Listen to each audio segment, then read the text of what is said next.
નમસ્કાર મિત્રો, સ્વાગત છે તમારું અમારી યુટ્યુબ ચેનલ જેડી સરકારી યોજનામાં। તો મિત્રો, આજના વિડીયોમાં આપણે વાત કરીશું કે ઓક્ટોબર મહિનામાં થયેલા કમોસમી વરસાદના કારણે ખેડૂતોના ખેતરના પાકને ખૂબ જ મોટા પ્રમાણમાં નુકસાન થયું હતું। તો મિત્રો, તે નુકસાનના સહાય આપવા માટે રાજ્ય સરકાર દ્વારા કૃષિ સહાય પેકેજની જાહેરાત કરવામાં આવી હતી। તે રાહત પેકેજની સહાય મેળવવા માટે અરજી મંગાવવામાં આવેલી હતી। તે અરજીના પૈસા તમારા કયા ખાતામાં જમા થયા છે કે નથી, અને મિત્રો જમા થયા છે તો કેટલા જમા થયા છે અને કઈ તારીખે જમા થયા છે તે તમે કઈ રીતે જાણી શકો છો, અને તે પણ તમારા મોબાઈલમાંથી, જેની સંપૂર્ણ માહિતી આપણે આ એક જ વિડીયોમાં મેળવી લઈશું। પરંતુ મિત્રો, તે પહેલા વિડીયો ગમે તો લાઈક અને શેર કરી દેજો, અને મિત્રો અમારી ચેનલમાં નવા હોય તો ચેનલને સબસ્ક્રાઇબ કરી દેજો। તો ચાલો મિત્રો, વિડીયોની શરૂઆત કરીએ। તો મિત્રો, સૌથી પહેલા તમારે તમારા મોબાઈલ અથવા તો પીસીમાંથી એક ઇન્ટરનેટ બ્રાઉઝર ઓપન કરવાનું રહેશે, અને મિત્રો ઓપન કર્યા પછી ત્યાં સર્ચ બોક્સમાં ટાઈપ કરવાનું રહેશે pfms.nic.in।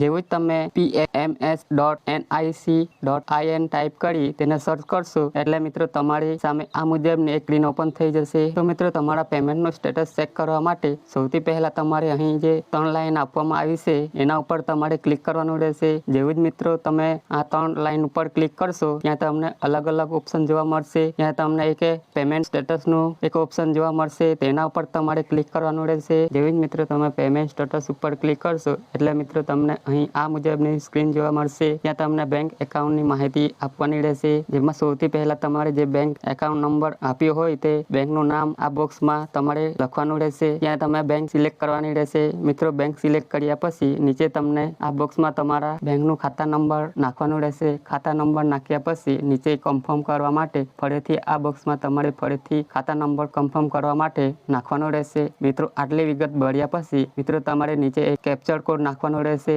એટલે જે પ્રમાણે કેપ્ચર આપવામાં આવ્યો હોય એ પ્રમાણે અહીં આ બોક્સમાં કેપ્ચર કોડ નાખવાનો રહેશે। મિત્રો, આ કેપ્ચર કોડ નાખ્યા પછી તમને નીચે એક સેન્ડ ઓટીપી નામનું જે ઓપ્શન છે તેના ઉપર તમારે ક્લિક કરવાનું રહેશે, અને મિત્રો તમારે જે બેંક ખાતામાં મોબાઈલ નંબર આપ્યો છે તે મોબાઈલ નંબર પર એક ઓટીપી મોકલવામાં આવશે। પરંતુ મિત્રો, આ જે ઓટીપી છે તે તમારા મોબાઈલ નંબરના મેસેજ બોક્સમાં નહીં આવે, પરંતુ મિત્રો તે માટે તમારે તમારા મોબાઈલમાં એક એપ્લિકેશન ડાઉનલોડ કરવાની રહેશે। તેના માટે તમારે અહીં જે QR કોડ જોવા મળે છે એના પર તમારે ક્લિક કરશો એટલે તમને આ મુજબની સ્ક્રીન જોવા મળશે। ત્યાં તમને એક સંદેશ નામની એપ્લિકેશન જોવા મળશે, તેને તમારે ઇન્સ્ટોલ કરવાની રહેશે। મિત્રો, એપ્લિકેશન ઇન્સ્ટોલ કર્યા પછી તમે જેવું સેન્ડ ઓટીપી ઉપર ક્લિક કરશો એટલે તમારા મોબાઈલમાં એક ઓટીપી આવી જશે। તે ઓટીપી નાખ્યા પછી તમે તે ઓટીપીને કન્ફર્મ કરશો એટલે આ મુજબની સ્ક્રીન ઓપન થઈ જશે। ત્યાં તમને સૌથી પહેલા બેંકનું નામ જોવા મળશે, અને ત્યારબાદ બેંક એકાઉન્ટ નંબર જોવા મળશે, અને મિત્રો જેના પણ ખાતામાં પૈસા જમા થયા હોય તેનું નામ અહીં તમને જોવા મળશે। ત્યારબાદ અહીં સ્કીમ નેમ જોવા મળશે, એટલે કે તમને કયા સ્કીમના પૈસા જમા થયા છે તે જોવા મળશે। ત્યાં તમને ગુજરાત કિસાન રાહત પેકેજ એમ જોવા મળશે। ત્યાર પછી અહીં ટ્રાન્ઝેક્શન નંબર જોવા મળશે, અને આઈડી નંબર જોવા મળશે, અને મિત્રો કેટલા રૂપિયા જમા થયા છે તે પણ અહીં તમને જોવા મળશે। તો મિત્રો, તમે તમારા મોબાઈલમાંથી કૃષિ રાહત પેકેજમાં રૂપિયા જમા થયા છે કે નથી તેની સંપૂર્ણ માહિતી તમે જાતે તમારા મોબાઈલમાંથી ચેક કરી શકો છો। તો મિત્રો, આશા રાખું છું વિડીયો પસંદ પડ્યો હશે। જો મિત્રો વિડીયો પસંદ પડ્યો હોય તો લાઈક અને શેર કરી દેજો, અને મિત્રો આ ચેનલમાં નવા હોય તો ચેનલને સબસ્ક્રાઇબ કરી દેજો।